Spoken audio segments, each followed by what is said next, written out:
Africa over everything, because that is like the way the world engages and loves on and invests in and supports and travels to and understands Africa. It's literally going to be what is going to determine the future for African people, like people of African descent. So I'm really big on, don't let these people fool you. Your place is over there. Yes, you've never been. That's the continent is ours.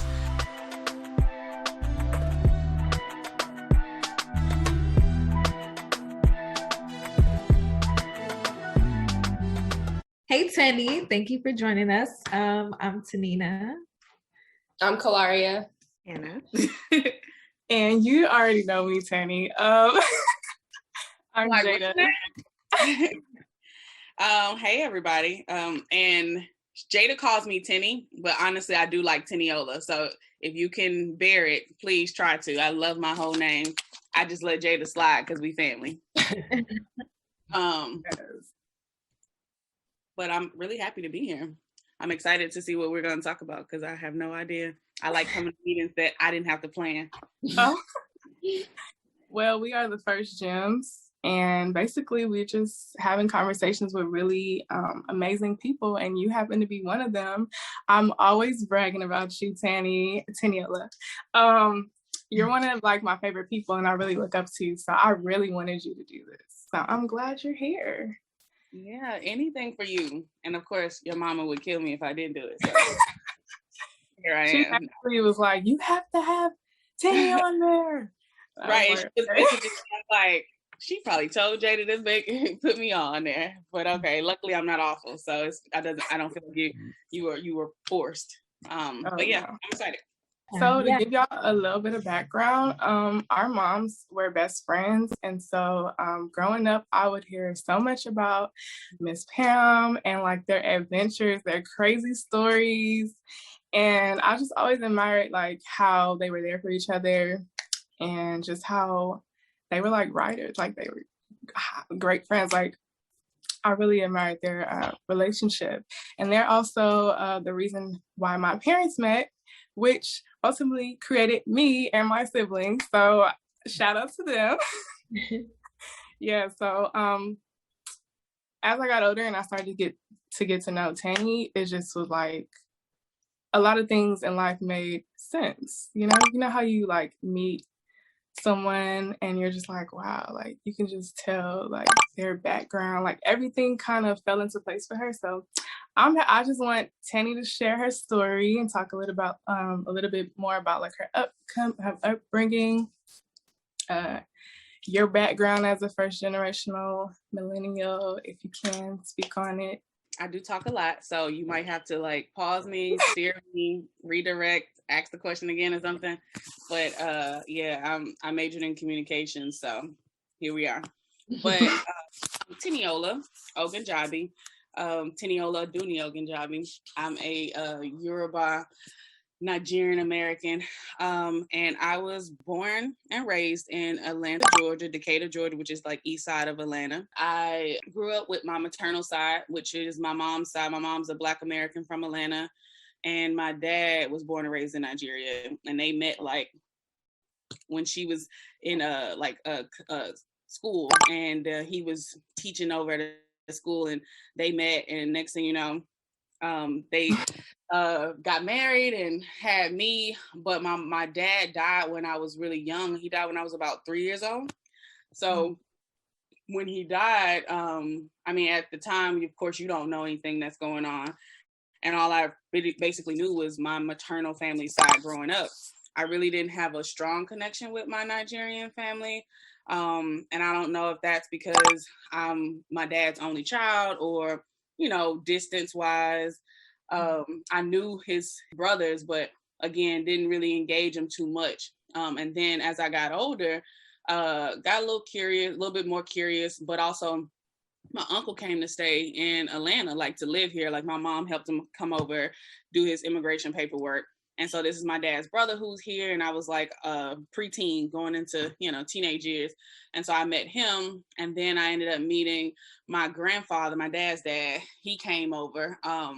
And I would, like I said, meet my uncles my other uncle who had kids who grew up in Nigeria, but they went to university here.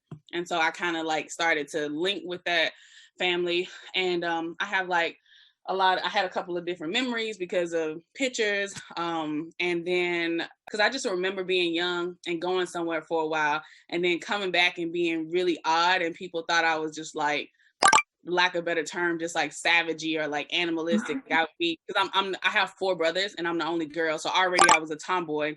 But then I went somewhere and came back. And I remember people were like, looking at me all auspicious and like, what's wrong with her? Why is she so like rough or extra rough or something? So I remember that, but that's kind of all I remember. And so I saw pictures of me being in Nigeria. So I ended up staying in Nigeria for about 2 years when I was a baby.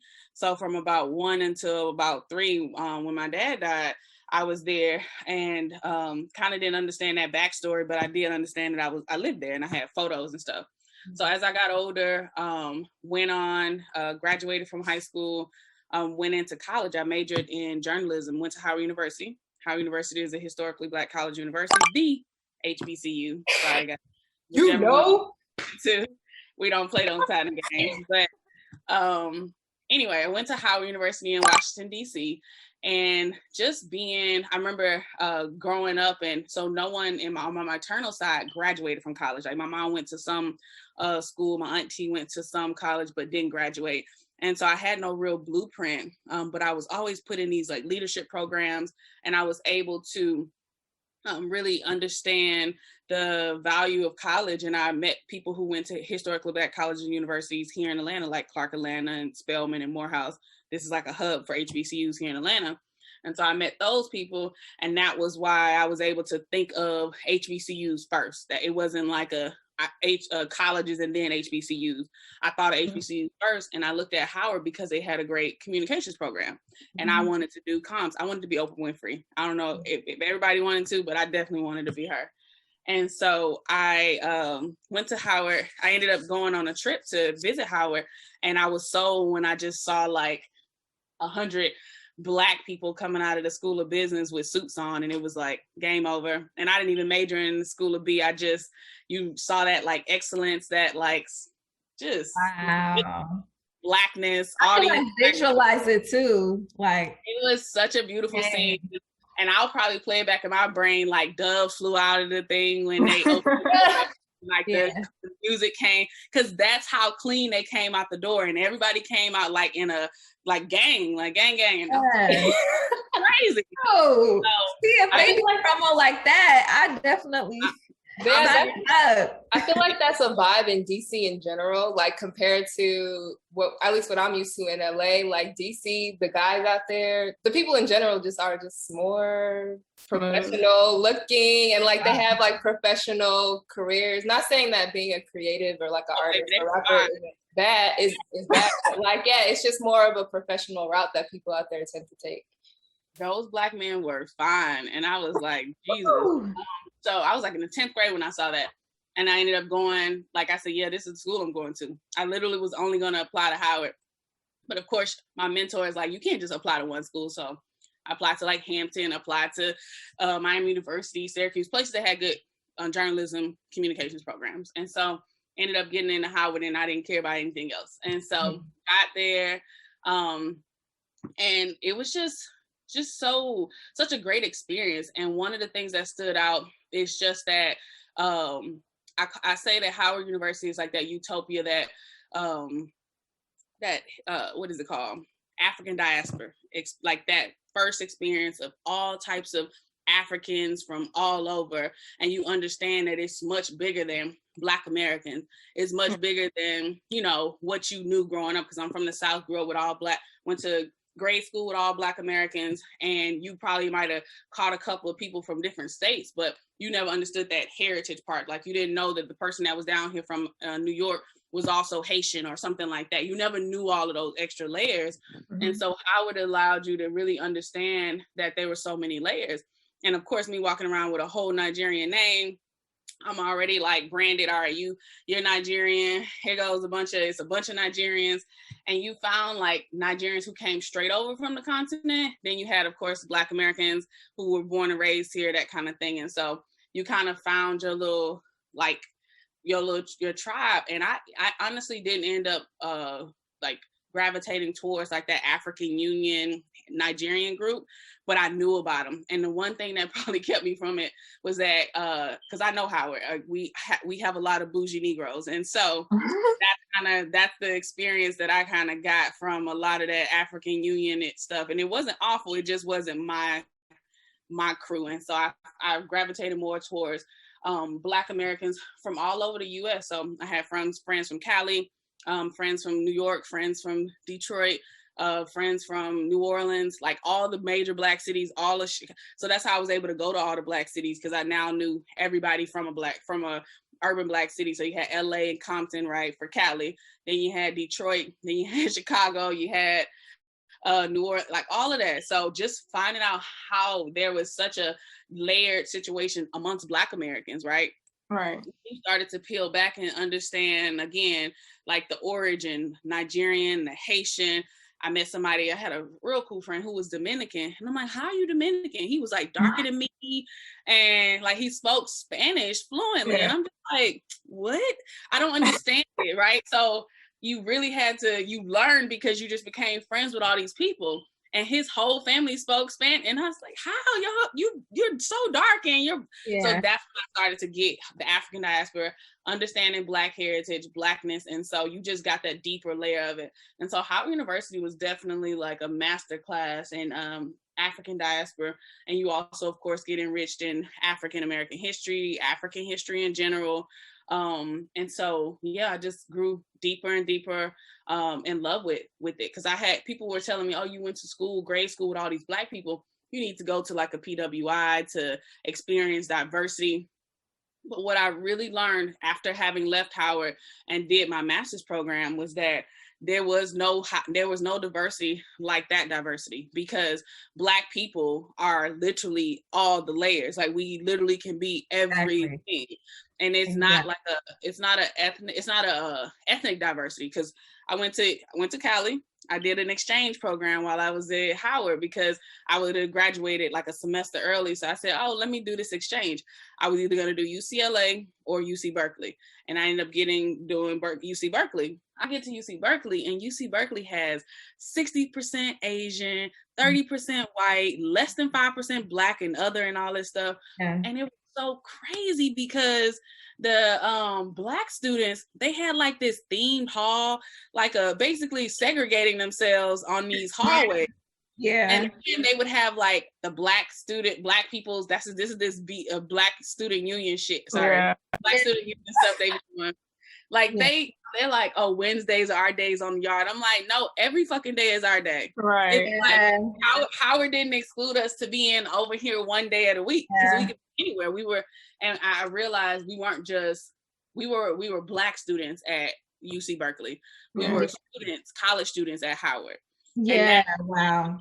Put a different going back to that though, I think the reason why they did that, because when I went to UC Santa Barbara, I stayed on a Black Scholars Hall. But the Black Scholars Hall, which was a hall basically just for the Black people in Santa Barbara. And at first I'm like, why are they trying to like kind of pinpoint us and put us all in one area? But I think the thinking behind it is because there's such a low amount of us, they're trying to like make sure we all kind of like know we're there. You know what I mean? And kind of like build community amongst ourselves. Otherwise we kind of just be like in a sea of whiteness and like a sea of Asian people and not knowing what to do.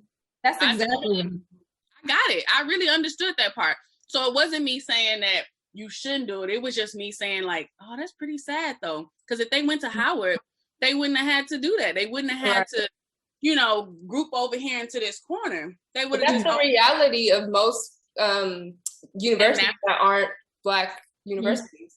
And that's what I noticed. And I honestly felt pity, and not like on the like, oh, bad for the people who did it. Like they shouldn't have done it. They shouldn't have gone to these PWIs. It was more of how these universities were not recognizing how their structure, how their whiteness was just overshadowing this group of people so much.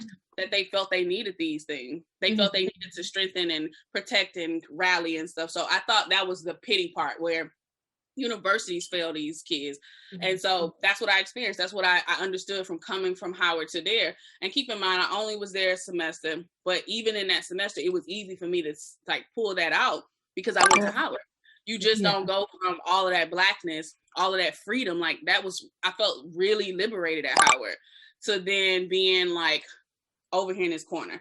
And so the part of them being segregated and like isolated stood out more so than why they had to do it. And I totally got that part, but just understanding that, doing that exchange really helped me understand, like I said, deepen that understanding of Blackness. I went on and did a master's in intercultural relations. So I was also studying culture, studying like diversity amongst people, and then I understood how Black diversity was, to me, quintessential diversity, because you could be literally everything and be Black. Like you could be the Black girl who grew up with a bunch of white people. So literally your voice sounds totally different from what like you would say, like when people would say, is she white? Like, what's wrong with her? Like, is she like a Valley girl accent? Yeah, exactly. So you get those, you got those accents, you got the, of course, twang from all of the urban Black cities.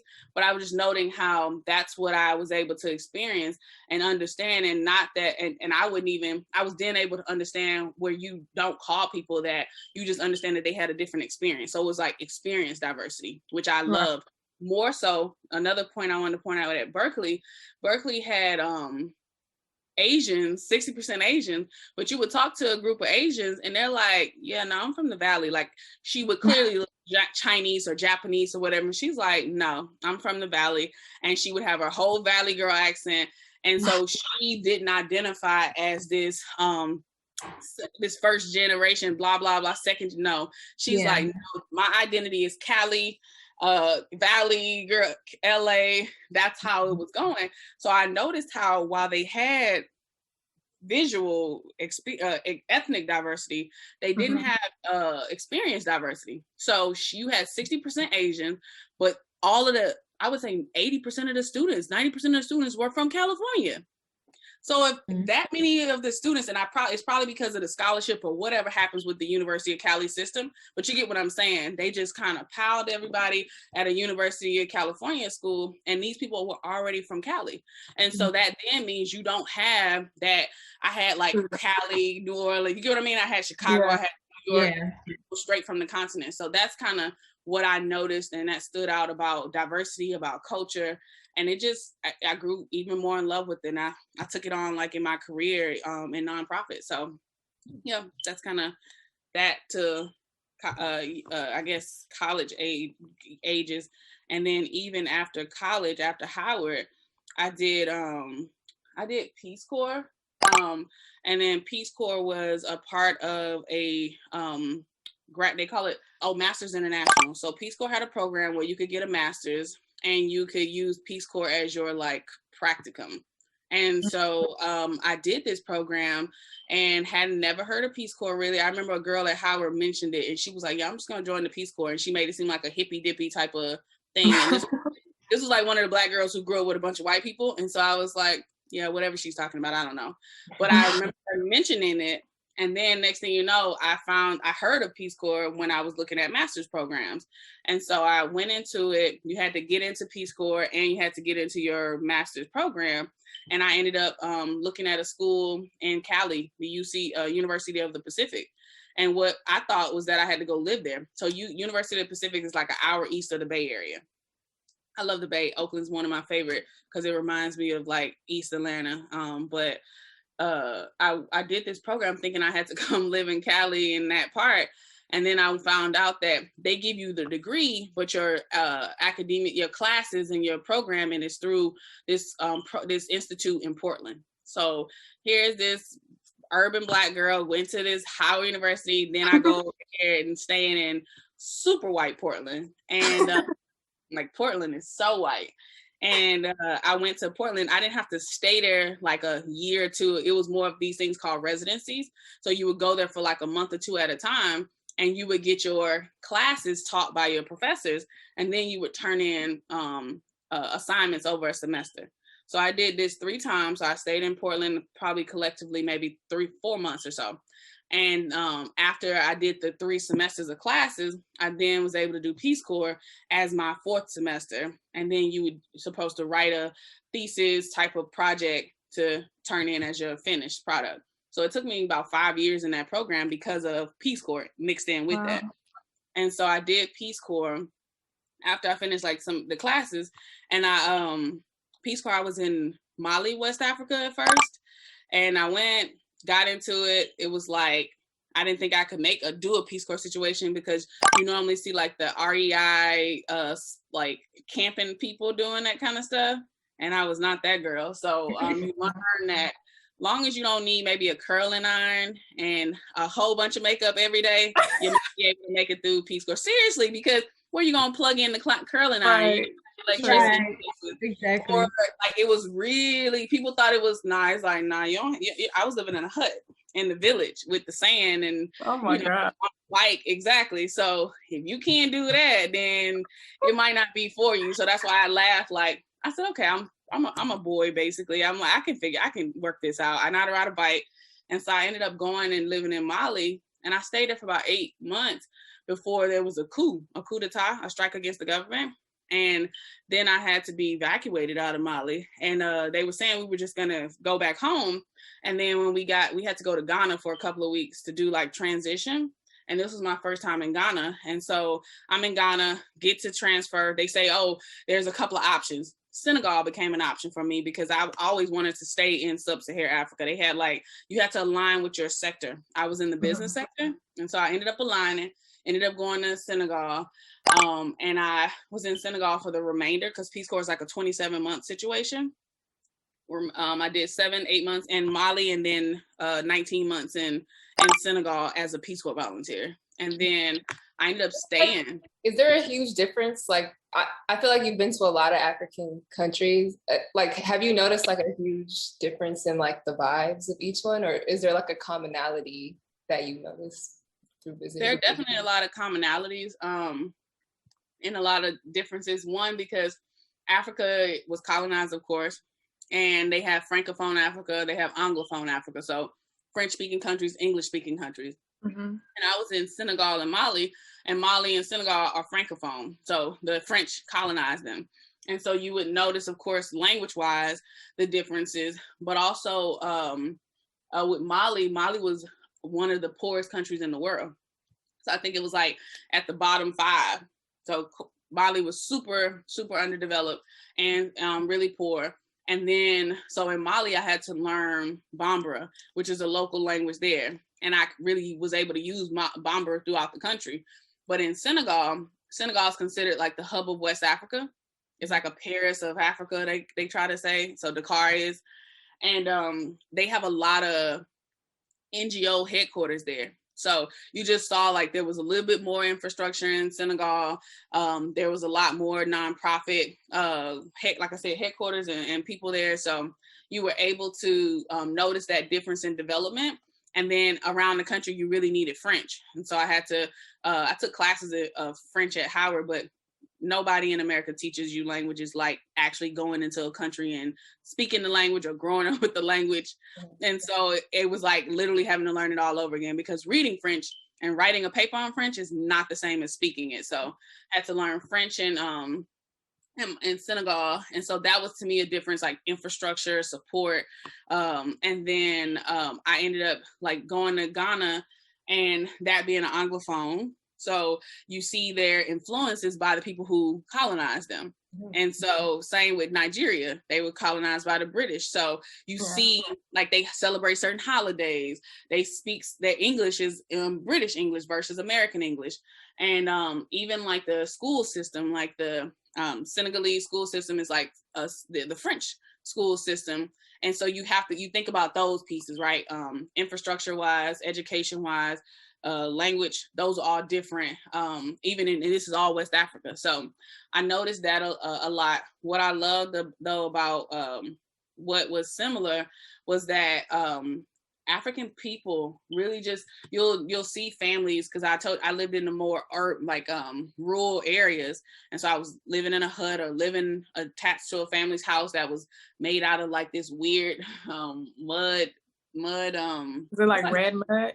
Is it like reddish? Yeah. It's that, but it's also just like that. It's like a weak version of cement mixed with some mud, and the houses, you know what I mean? Like the houses weren't made like the way we see cement in America. So yeah, it wasn't stable. Like it was not necessarily stable, but I mean, yeah, it could, I guess, crumble a little bit, probably, but it was just not, it was not firm. Like you could probably punch a hole in something more so than you would here. And I mean, I was living in a straw hut, like in Senegal. So it had the mud cement around it, and then it had a straw thatch roof. So, you know, I know like infrastructure was just built like a little different. Did you have any concerns at all? Like, or were you just like, I'm down, I'm here, let's just go off the vibe? For sure have a lot of concerns, because in developing world, the biggest issue is electricity, is clean running water. And so having to go in Mali and walk for, I don't know, maybe it was a quarter mile to go get my water. Like I had to go and take these jugs to get water from a place and bring it back. If I wanted water, I would just have to have maybe like 4 or 5 jugs. That's why listen, it's not for everybody. It's like, you can't be too pretty with it, because again, I was sweating my life away, and bike riding in the sand. It was hard, and I lost a lot of weight, fast. Like in 7 months in Mali, I probably dropped 50 pounds, and I was like, "Ooh, am I sick?" And I didn't even know that I dropped the weight. And it's because you find out how fake American food is versus. That's what I was gonna say. A lot of people look at Americans and they're just like, "Oh, you guys are fat, lazy. Like, what is your life about?" No, they're crazy. I'm like, American food, all the preservatives in the food, it's making us sick. It's like poison. It's giving us health problems, like cancer, all this stuff. That's crazy. It's poison. So just learning about, I learned about like agriculture a lot. And I also learned about it because in Peace Corps, you have different sectors. I was able to do business just because I was an assistant manager at Foot Locker. I worked at Foot Locker from like age 16 to 20 to the end of college. And so they were like, "Oh, you got some business experience because you worked at a Foot Locker." And it's because once you get over there, you find out their business is on a really small, basic scale. So as long as you know how to count and literally organize a couple of things, you're pretty much much more of an expert than they would have been, or you could add to something. Like one example was I was working with women food transformers, and so they would transform this food, but they really needed to consider packaging, because they would transform this food, put all this time into it, but then the food was spoiled because they didn't buy the packaging to, seal it correctly and keep it around for a couple of, months or a year. So me helping them understand how important it was to have enough funding, operational funding, so that you can continuously buy the wrap, the sealing wrap. Those are the kind of things that was just really basic. And because you have to realize in a developing world, poverty is another level. And so they don't have it where they can separate operational funds from what they spend. Because it's like, we need to pay for rent. We need to pay for food. So we don't just have a separate account over here for just the business. And so trying to help them find income generation so that they can then separate that. That was one of my goals with my work, but I'm just noting how it was basic level stuff. So I had different sectors. I was in the business. They had health, they had agriculture, then they had water and sanitation and education. And so I would be with all these people, and it was majority agriculture, water, sanitation, health people, because that was like the bigger issues in the country versus like business. And so I would just learn a lot more about agriculture. But you would see, like, somebody called me in the beginning, they were like, they call Americans or foreigners tubob. So she's like a tubob chicken, because I was like, they call it that because American chicken has a lot of hormones. So you see fatter chickens than what chickens actually look like. So when I saw their chickens, I was like, are their chickens sick? because the chickens look so small. I had never seen such a small chicken. And so in my mind, chickens are supposed to be bigger because we grew up with chickens that are bigger. In their minds, chickens are supposed to be smaller because they don't grow up with those fake chickens. Right, yeah. And so that's what I learned quickly about how the food was a lot more natural, without all those hormones. And I mean, like I said, I just was able to drop weight, even though, you know how African food is. It's heavy on oil, heavy on carbs, but I was eating that every single day and still dropped like 30, 40 pounds out of nowhere. And so that shows you that the same Nigerian food and African food that I'm eating over here has less preservatives, is better for you while eating it over there. And so that's why I would tell people, I'm like, I'm not ever coming back here because I don't want to work out. And I don't want to have to do you still supposed to work out, but you get what I mean? Like, you don't have to work overtime. We have to work so hard because American food is working against us. And so we were actually told that growing up. Like, I remember my dad always telling us, like, oh, this McDonald's that you're eating, like, I'm like, what? But I really understood that when I would go back and see, like, the food. And you're right, like, with the African heat and having to walk everywhere, you're constantly drinking water because you're hot. So it's just like natural, but here you're so used to your fruits aren't supposed to last that long, and then you don't have time to work out because you're always working. And that's also like a ploy how they can get us to overwork and work overtime, because everything is quick and everything is so accessible, right? So when you have things faster, you're able to utilize that time to other things. So there's like no sense of like empathy for you having to take the time to do things because things are so easily accessible here. You see, they got us. Due to technical issues, some of the conversation was cut. After Teni-Ola discusses her life in Senegal, she leads us into how she met her husband and life partner. Now let's get back into the episode. I met my husband while I was in Peace Corps. I ended up having a friend that went to Howard with me. He was a Nigerian guy, and he reached out about like him having some type of ceremony, something like party or something in Nigeria. And I was thinking like, ooh, I got vacation coming up, and I could just go to Nigeria. I haven't been there as an adult. And so he invites me over to Nigeria. And mind you, I'm Nigerian, but I needed to get a visa because I didn't have a passport since I was a baby. So all that expired.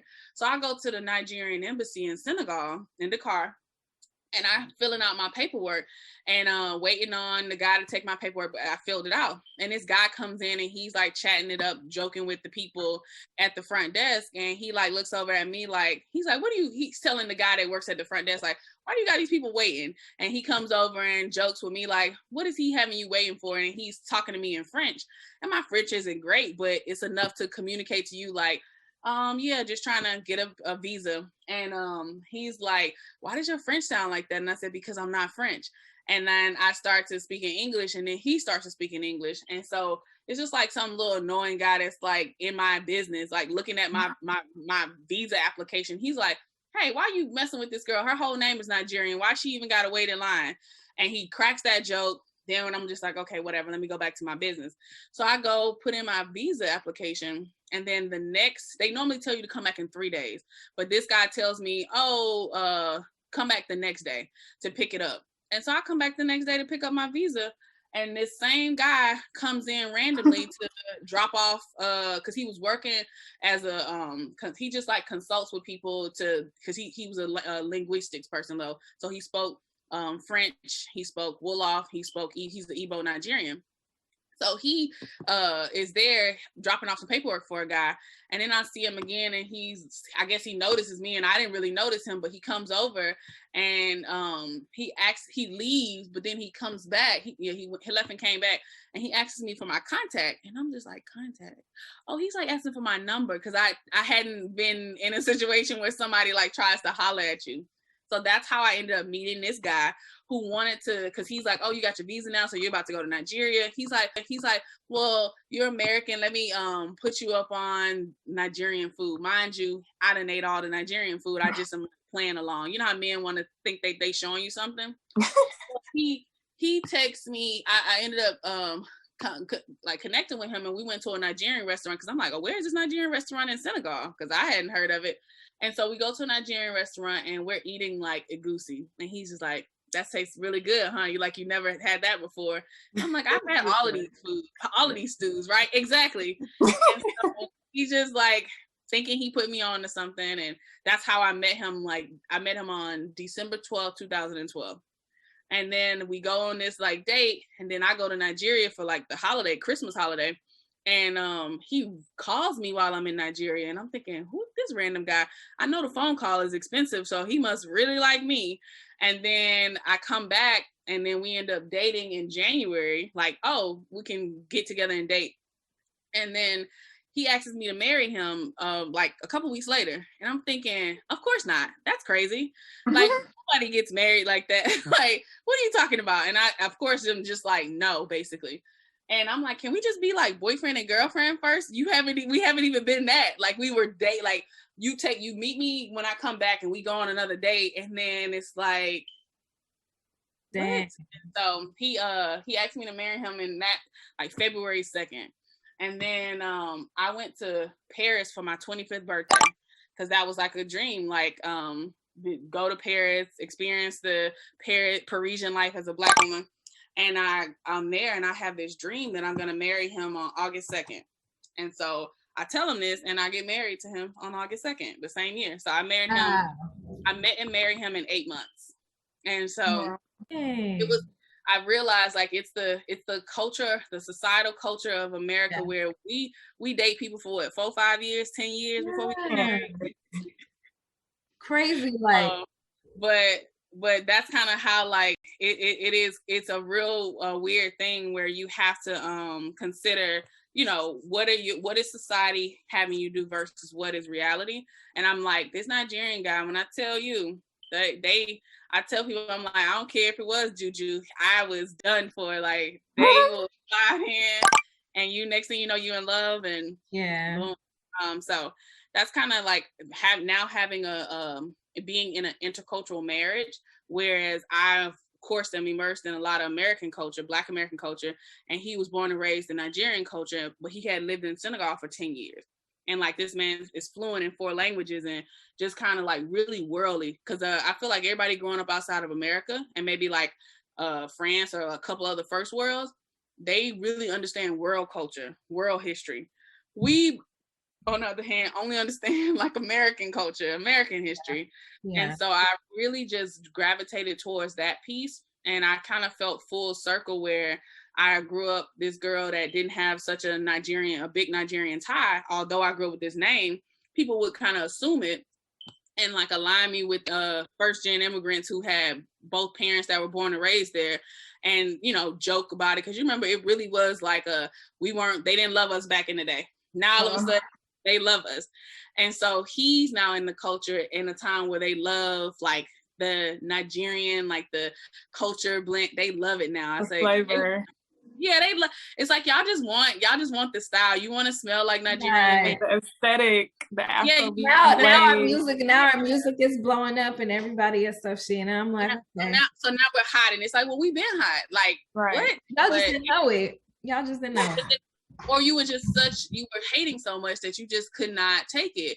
And I realized like Americans, specifically like white people, they gravitated towards international, like Black internationals, Black non-Black Americans, because you'll still see where they still have huge hate for Black Americans, but they embrace, because I've been working with refugees and immigrants in nonprofit work.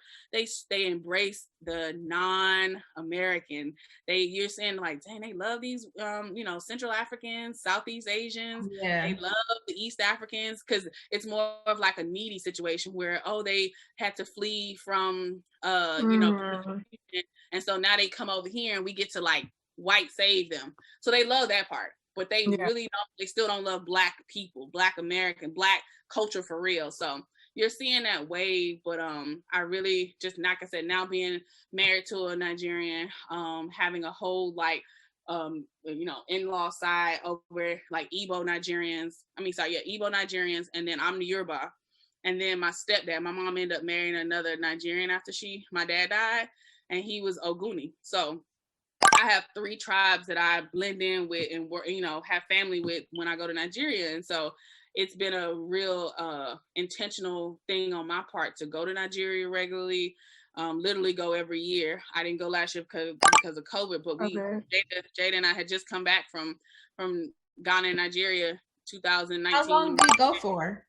I normally go for almost a month because I've been trying to, that's a goal for me, but I find it challenging when it comes to like work situations.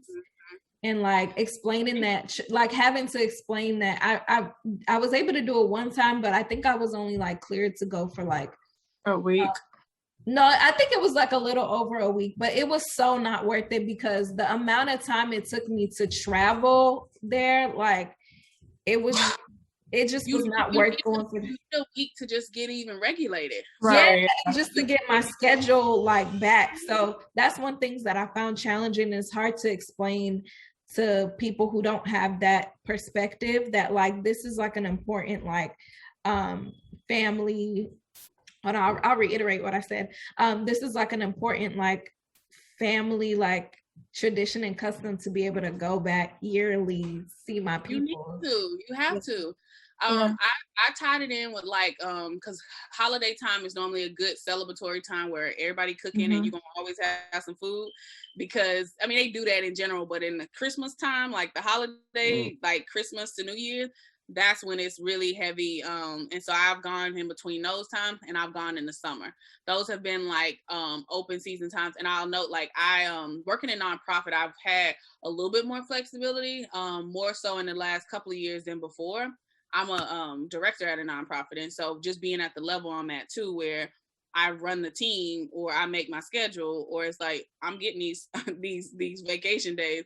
It's not a thing. It's like I'm off asking for this in my contract type of thing. Yeah. I'm at this level. So I feel like as you get older, it'll be different. And then like I've worked in education. And so for example, when I was at a school for refugee girls, they're out in the summer. I still work, but if I'm gone for 3 weeks, nobody's tripping, or a month, because they aren't actively in school. The active school period is when like the heavier, parts of my job, happening. So you got to think about it like that. I feel like there's a way around it. And for me, I always tell people the end game is to really die on the continent. We're finishing our house over there. I'm not planning to ever, not be there. I'm planning to raise my children over there because they gotta, this American culture will have you jaded. Y'all know where it's like, what you say to me? You need to go over, like, let me take you to a place where when I beat you, it's gonna be okay. And not really beat, because I didn't even get beat growing up, but you know what I'm saying? Like, you need to be able to just like maybe pinch them or something, like, don't play with me. But out here, abuse. You get locked up. Let me tell you, like, I think that being able to get a little pinch here and there is not a problem. I do not condone like full on beatings, because I never got to be like, my mom probably hit me twice. I agree. I do not condone. Yeah, I do not condone beating. I don't think that's a necessary thing. But the thing is, if you actually have it where their mind is right, like if you, like my mom sending me over when I was a kid for a couple of, like 2 years, and then having me really clear on the fact that, this was this life and this was this life, making sure I ate Nigerian food, making sure I was able to see my uncles, because she could have just disassociated with them after my dad, right? But I feel like she was able to keep me tied on just enough. And then my curiosity really took it to the next level, because I took myself to Nigeria. Like, it wasn't like an invite from my relatives and I went and they paid for things. Like, no, I'm going because I want to know. So, and that ended up me bumping into my husband. And now it's like, well, we definitely going. And because he was born and raised there and both of his parents are Nigerian, and yeah, it's a wrap. The kids are definitely going. And it's like his mom will come and get the kid and they'll be there every summer. I would send my kids over for a couple of years, because that's the formative years where you're trying to learn languages and stuff. So I'm really just intentional about trying to build an intercultural life, and more specifically on the continent. I love African culture. I'm not a fan of going everywhere but Africa. I'm not a fan of popularizing all other places outside of Africa, because they try to depict it as this poor developing world, and it's like, Africa's rich. It's been exploited. It's rich. Fun. I love that. That should be on a shirt. Africa is rich and lit.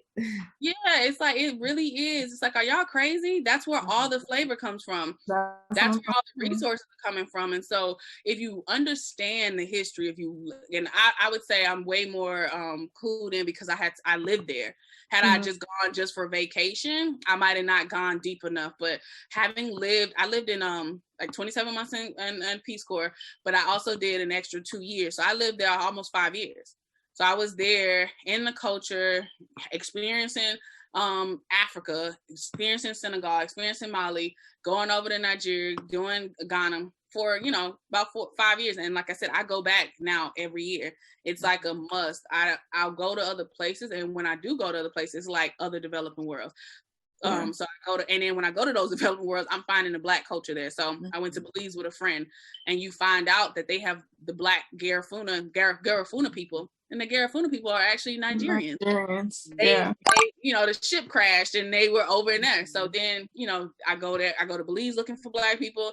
I go to, of course, I was in, you want to go to all of the development where I was in Cuba. Oh, Black Cuban. Like we were just in Haiti, and like it was a lot of similarities too. People were asking us like, oh, how's Nigeria? I'm like, it's just like this. Exactly. There's no difference. So that's what I love about it. Like, it's such a connection. And I want to travel to every country in Africa. I'm not trying to travel every country in the world. I used to want to do the world. It's like, I want to be on every continent by 30. And I'm like, once I went to Nigeria, or once I went to, that's all you need. Yeah. Like, that's what my vibe too. Like, travel everywhere I can in Africa. Like Africa. Yeah. Well, I like to say like South America too, and Caribbean, just all where the Blacks are. Caribbean, yeah. I love Black people. Like, I want to go where all the Black people at. I want to go where flavor is, the food, because that's my favorite foods. African food, Caribbean or Jamaican specifically food. And so I just find us to be so similar in a lot of ways. And then you kind of even think about like Asian cultures where we love rice, they love rice. Yeah. We're collectivists, they're collectivists. So there's a lot of similarities. It's been this colonization, it's been this racist culture that has tried to separate us and divide us in ways and pit people against each other. Because I always tell people about like the Black American and the African divide, or that kind of clash. And just being a Black American, Nigerian American who's married to an African, I am able to really understand where that difference is, where they kind of will see us sometimes taking certain things for granted, or us seeing them as feeling they're more superior in this and that because they're like pure without having had slavery history. It's a bunch of stuff tied into it, but I think that was all, of course, by design to keep us divided, not have to collaborate. Like, there should be lots of Black American and African marriages and unions and attachments, because that's a good sure way to really reconnect people to the continent, because Black Americans were disenfranchised. And so just thinking about all of that. But yeah, I've been able to make those ties. I've been able to really, hone in on this connection that I have directly to the continent, just being Nigerian and having like literally being a African American, like a Nigerian and American, having both of those cultures really ingrained in me, but also choosing the African culture. Like, I choose Africa every time. It's like Africa over everything, because that is like the way the world engages and loves on and invests in and supports and travels to and understands Africa. It's literally going to be what is going to determine the future for African people, like people of African descent. So I'm really big on, don't let these people fool you. Your place is over there. Yes, you've never been. That's the continent is ours.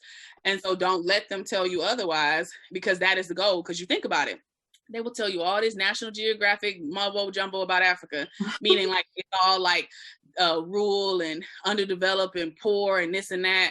But you will go to Nigeria, you will go to Ghana, and they will be flooding the hotels like white people. And so you're trying to figure out, if they're telling you that it's this awful place and you shouldn't go there, why are you, John Smith, in Nigeria, in Ghana, in Senegal? Right. And even like, China's just taking over in Africa. So it's just a lot of people where you're like, why are we the only people not seeing the value in our culture, in our continent? And so that's what I'm really intentional about that. I even started a nonprofit, Intercultural Communities Project, to really be able to push education towards people, help them with culture experiences, because I always say it's not that people don't necessarily want to go, they just don't have a tie to it. Like if they don't know me, if they don't have somebody who has a family tie there, they'll go as like a tourist and maybe not have a good experience, right? Or they maybe will not go and experience like deeper level culture when they go. And so they might go to like a festival or something. Like if someone's having a wedding, they may miss it. Like you should be able to go and tie into people's like cultural events and tie into people's heritage, like learn about a Nigerian family's history and culture and stuff. That type of stuff just set it off for me. So I'm really an advocate for it. So that'll literally be like life goals for me when I finish my house over there and I'm living over there maybe half of the year or regularly for a couple of years. I'm gonna invite as many people as possible, so because you want them to get into it. Yeah, like, I love that. I really, really love that. That's so true. Like I love what you said about dying on the continent too. And we have so much. I feel like we need to do like a part 2, because all of this is really like really, really great, really insightful. And like I know that we can definitely dig deeper. Usually after every episode, we usually like to wrap up with a gem.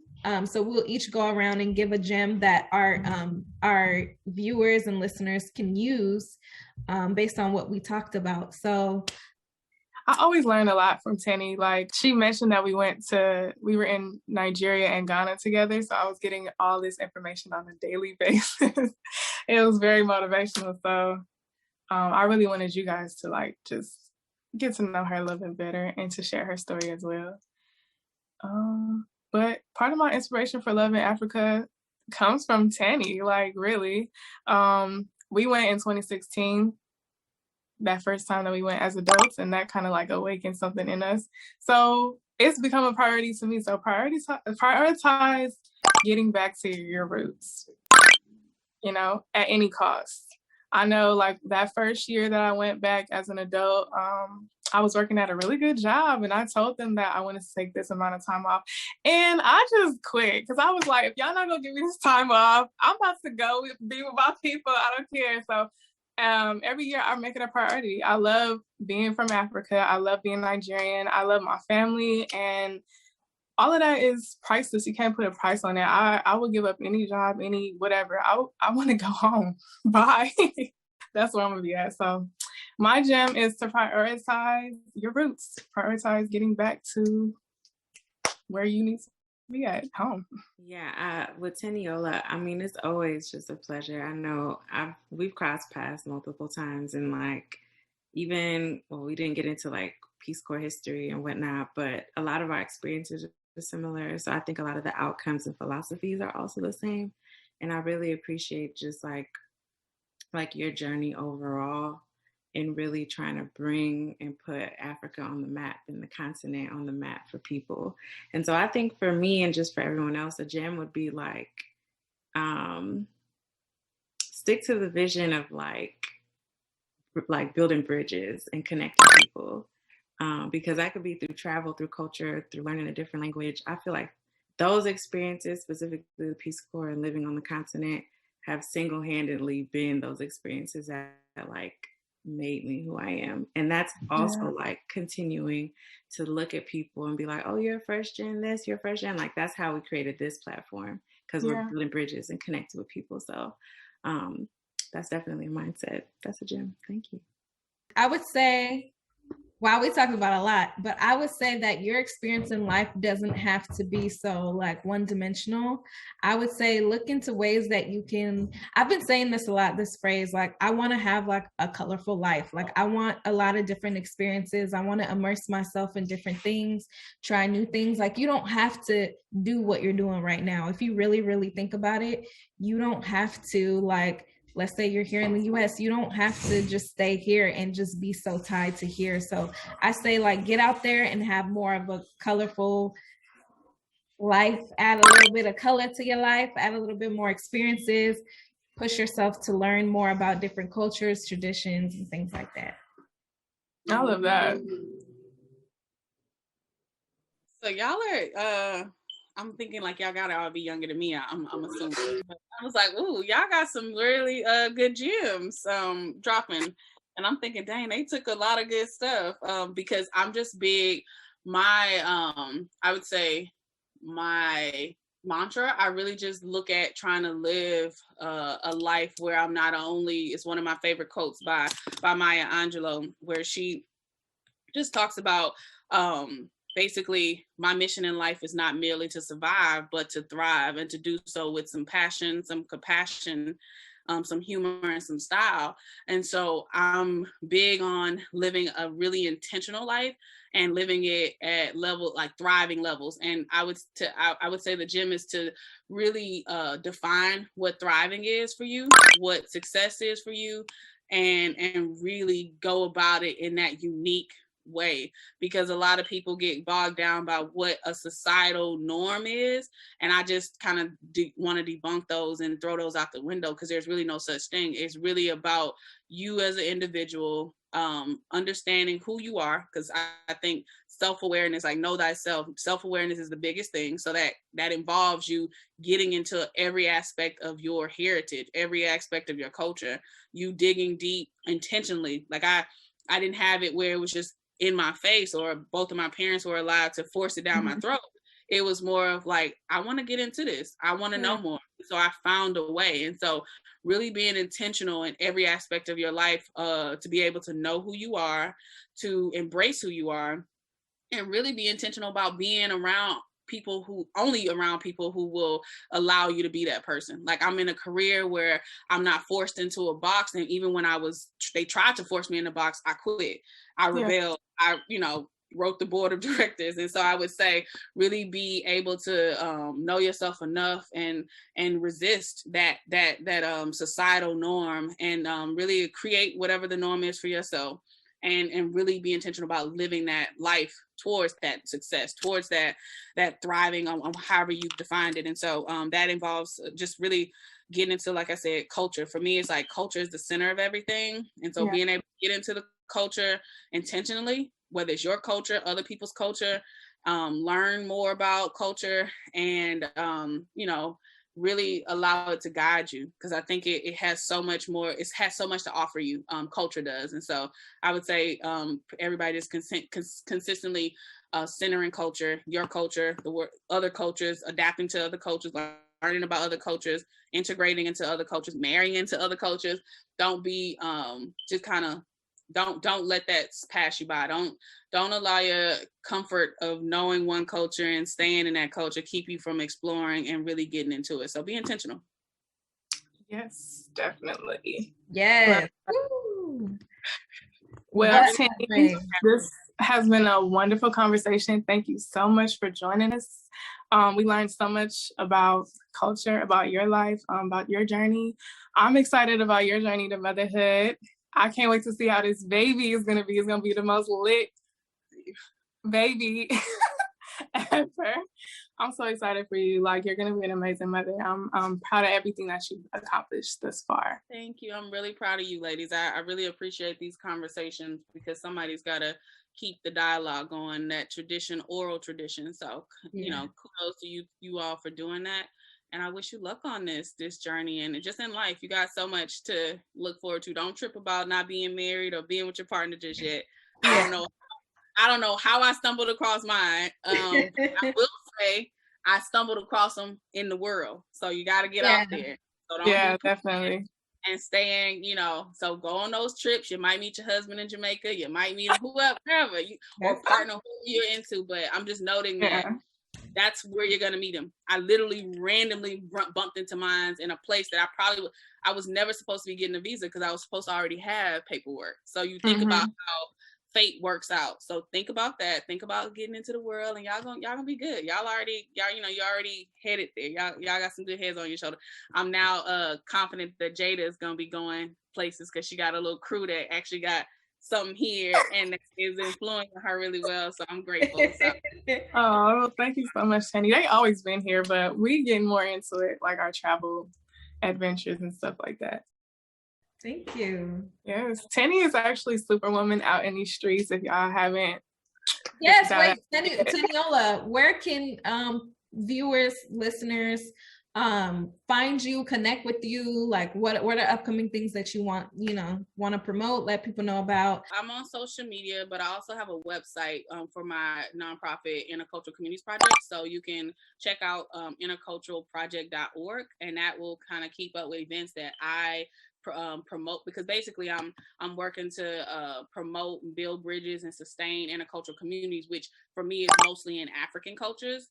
And I'm providing like intercultural education, cultural exchange experiences, community engagement, empowerment, leadership skills. I've trained groups of people who are working with people from multiple like places. Like it's really a difference in working with people from monocultural, monolingual places.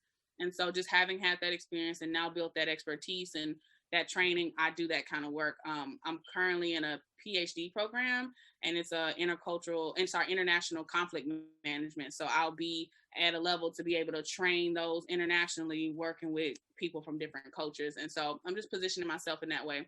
I'm on social media. My social media is Miss Ambitious with a Z, so MZ Ambitious, because I really do reach. Very fitting. And then I have a social media page for my my nonprofit, which is Intercultural Communities. So you can find me on Instagram and Facebook. And yeah, I'm always available. My email's on my website, and I like encouraging people. I mentor people, and I don't necessarily always have the time, but I think it's so necessary. So I do that. Well, thank you so much, Teni, for joining us again. We've learned so much from you, and I love you. Yeah. Thank you so much. I don't want it to cut off on us, so that's good. Yeah.